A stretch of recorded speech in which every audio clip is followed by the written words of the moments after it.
Good evening, I'm Kelda Yoon. The Ford government is one big step closer to removing several major bike lanes in Toronto.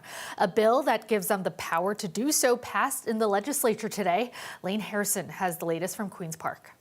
Our government will get traffic moving again by building priority projects such as Highway 413, the Bradford bypass, and making sure we remove these silly bike lanes on the busiest corridors in our province.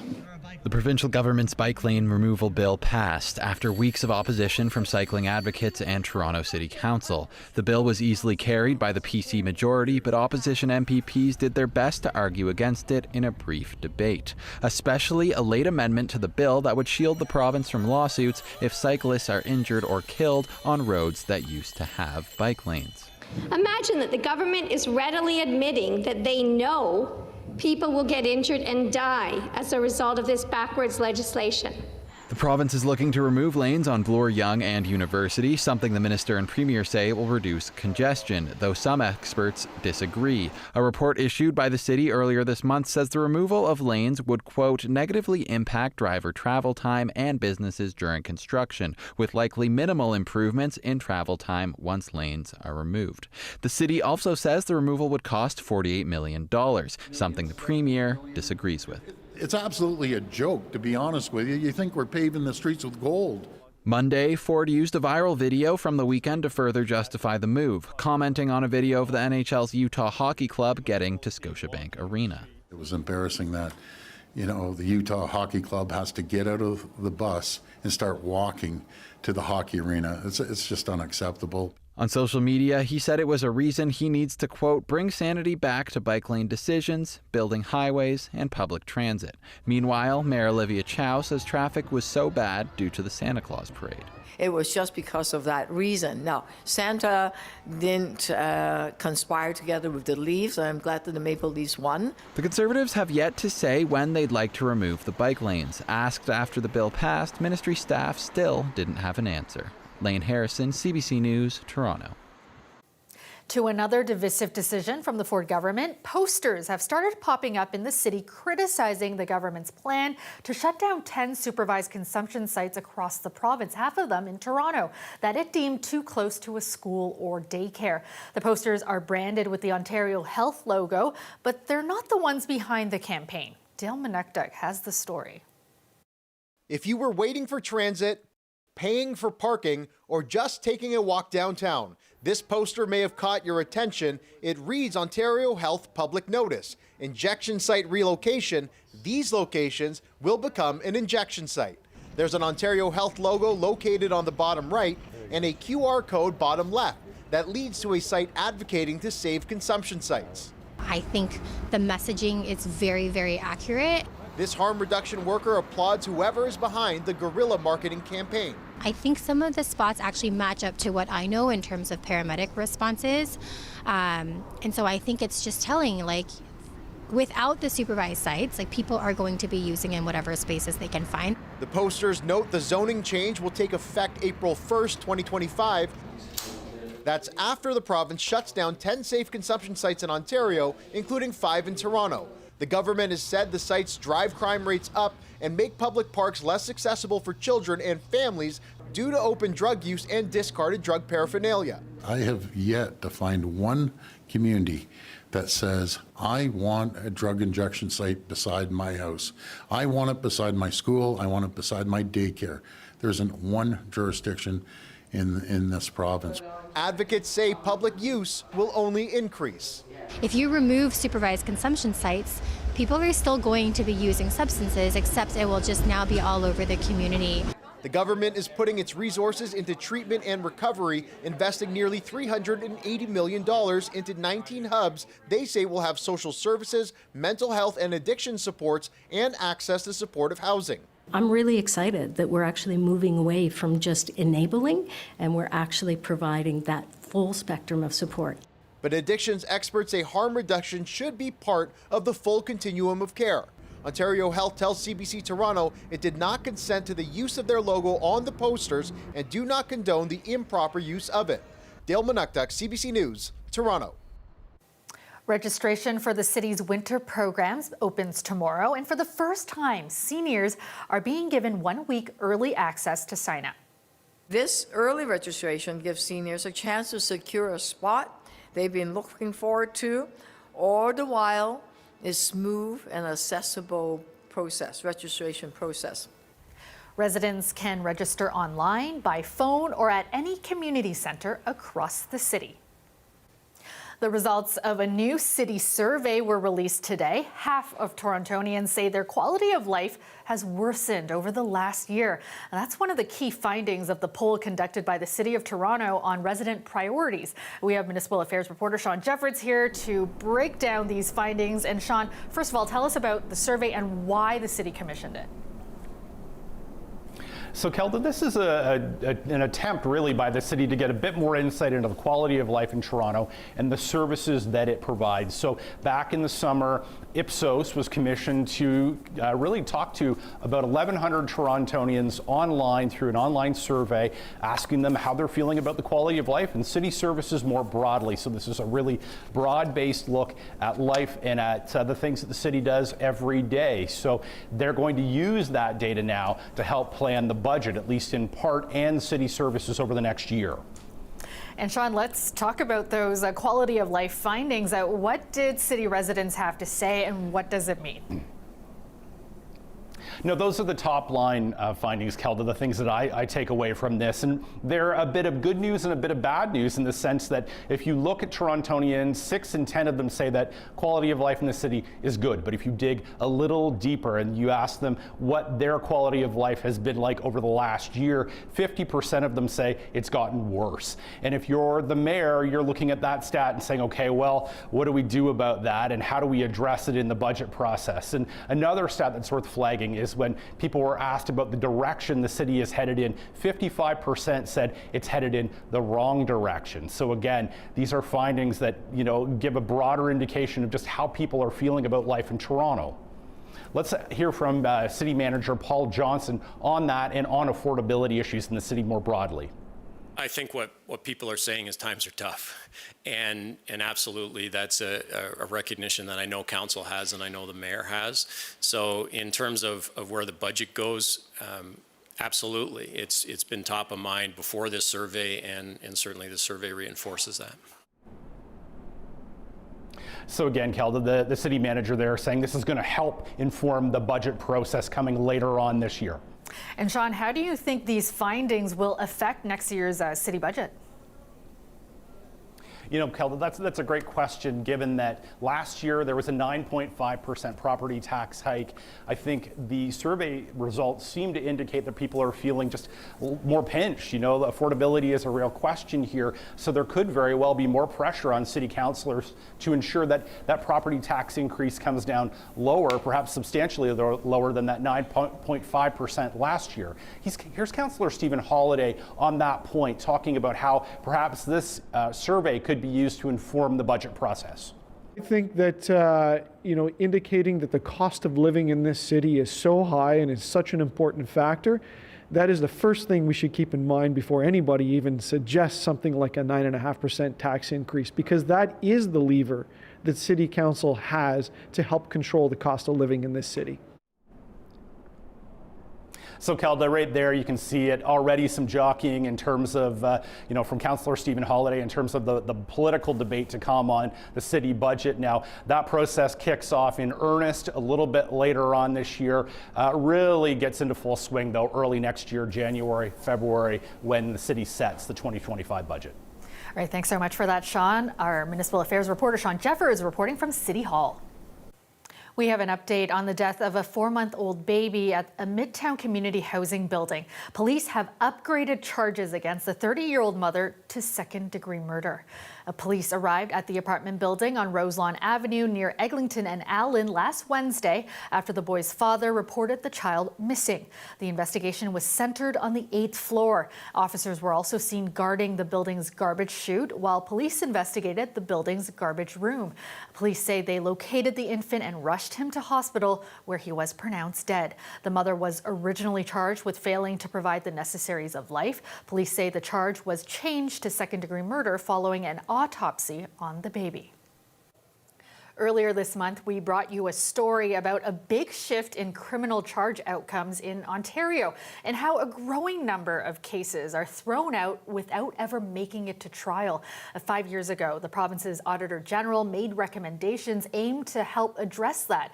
But even as case numbers grow, the province won't collect data that the Auditor General says would help. Sarah McMillan has been tracking the story. Sarah, let's start with the recap. What do these stats show about charges that are getting thrown out? Yeah, so as you mentioned, there's been a pretty significant shift in the last decade on the outcome of criminal cases in Ontario. So the latest numbers from Statistics Canada show that now more than half of all criminal cases result in the charges being stayed, dismissed, or withdrawn without ever being tested at trial. But now, while we were researching for this last story, we found it was really hard to get like a big picture of what's happening. We spoke with people working in the justice system who did identify some challenges, including courtroom shortages and staffing issues, but there was no real way to see across the board what's happening and what's contributing to those numbers that we're seeing. And we're not the first to identify that challenge. As you said, 5 years ago, Ontario's Auditor General made recommendations aimed at trying to address that. And Sarah, what were those recommendations? Yes, the recommendations were to track the reasons that cases are stayed or withdrawn in the court system in Ontario. The Auditor General is saying that would help to ultimately reduce costs. That was part of the goal, and to make sure that cases made it through the system, saying in a follow-up report 2 years later that having this high-level analysis would help the province to identify some of the issues causing delays in the system and allow the ministry to proactively manage. Now, I spoke with Douglas Judson with the Federation of Ontario Law Associations, and he agrees that having data is key.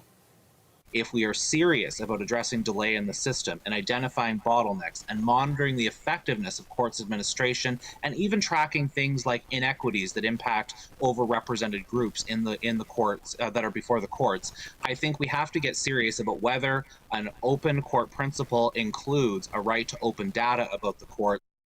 And Sarah, why has the province not followed these recommendations? Yes, the province has given a few different reasons over the years.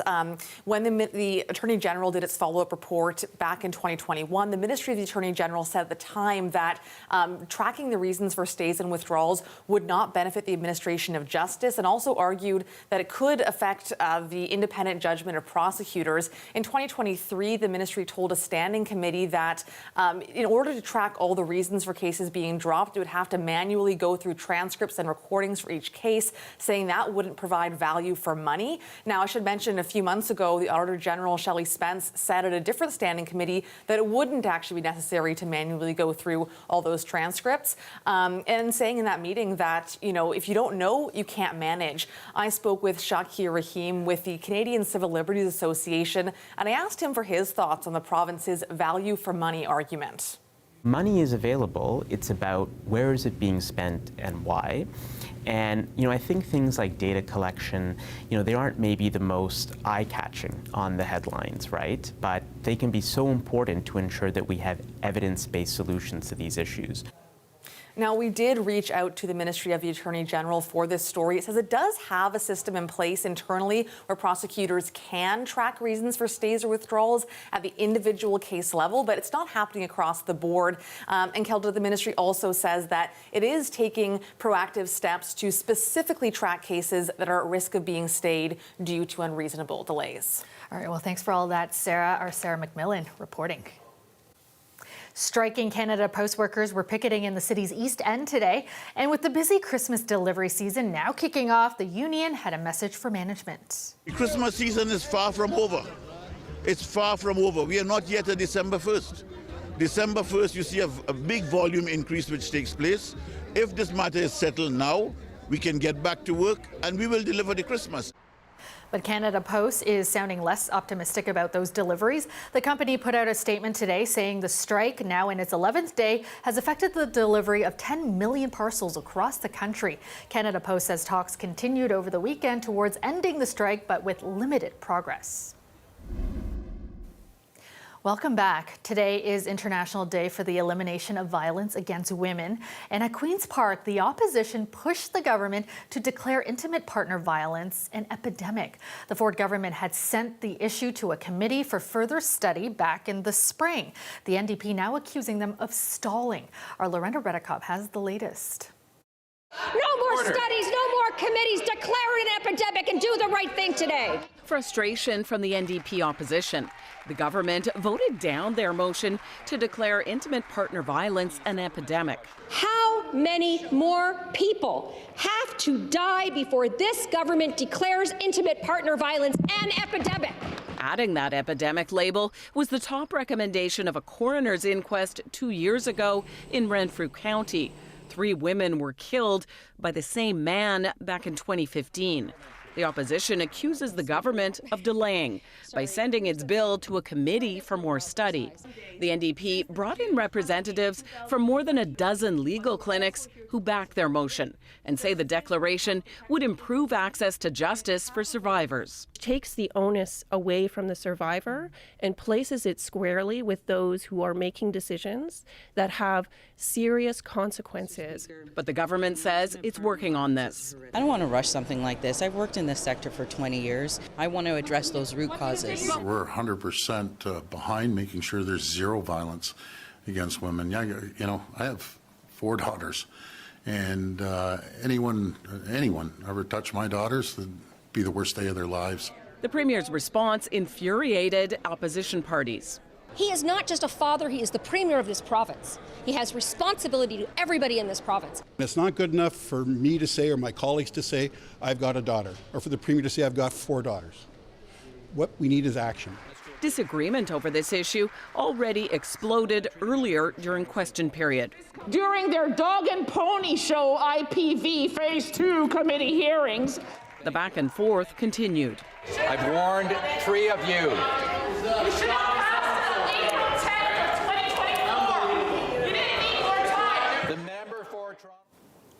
You can hear the passion there, passion and really deep division on this issue. In the end, the Speaker kicked out 2 different MPPs, the NDP's Jill Andrew, as well as PC Government Minister Paul Calandra, kicked out until the end of the day. Really, though, here and in cities around the world, a lot of people are calling on governments to do more to end violence against women. That was Lorena Redekop reporting. Well, new data shows Ontario failed to meet its own targets for providing hands-on care to long-term care residents.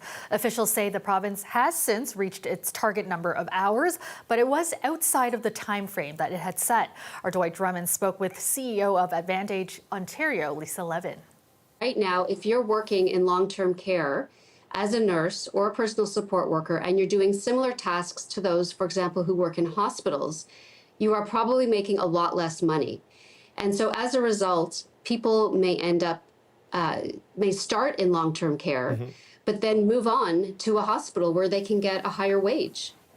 The Ford government was unable to meet its goal of 3 hours and 42 minutes of care per day by its target of March of this year. Now, its next target is 4 hours per day of direct care from nurses and personal support workers by March 2025. Officials say there is a need for tens of thousands more nurses and personal support workers here in Ontario.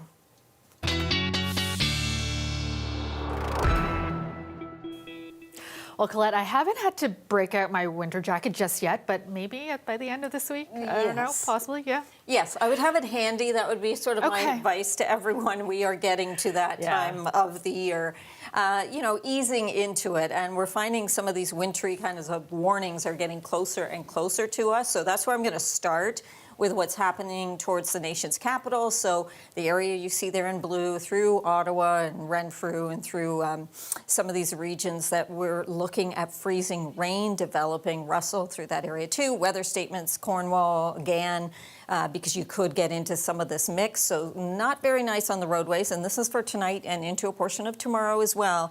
The area that's in white, a little bit more into northeastern Ontario, that is because of 5 to 15 centimeters of snowfall. So it's moving into the province, and as we get towards the end of the week, colder air is going to move in, and that's why we'll start to see our whole scenario changing. But let's deal with what's happening first of all in the short term.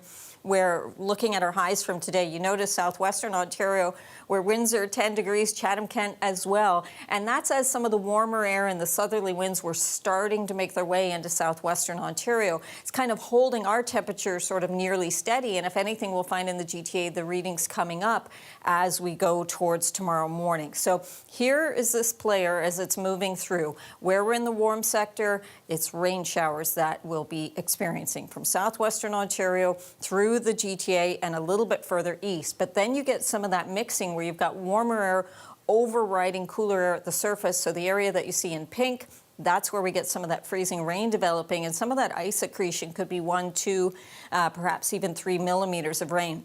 Now, as we move through the day on Tuesday, we'll get some clearing into southwestern Ontario. Eventually, we could get some sunny breaks too developing in the GTA. It's going to be a little harder to come by, but we could see some sun at times during the day. Then the lake effect snow machines will set up off of Georgian Bay, though, so not affecting the city until we get later in the week. So we stay as rain showers, 5 to 10 millimeters between what happens through these overnight hours and tomorrow. Winds very strong through the day on Tuesday. I do want folks to be aware of that. They're going to be, gusting over 50 kilometers an hour at times. Those temperatures nearly steady to rising as we get up to 6 degrees on Tuesday. It's later in the week. You see what's happening with those temperatures, and then any moisture coming in or lake effects setting up means that's when we could get into some of that snowfall, Kelda. All right, I'll have my winter coat on standby. Thanks, Colette. You're welcome. And that is our show for you tonight. Thanks for joining us. Have a great night, everyone.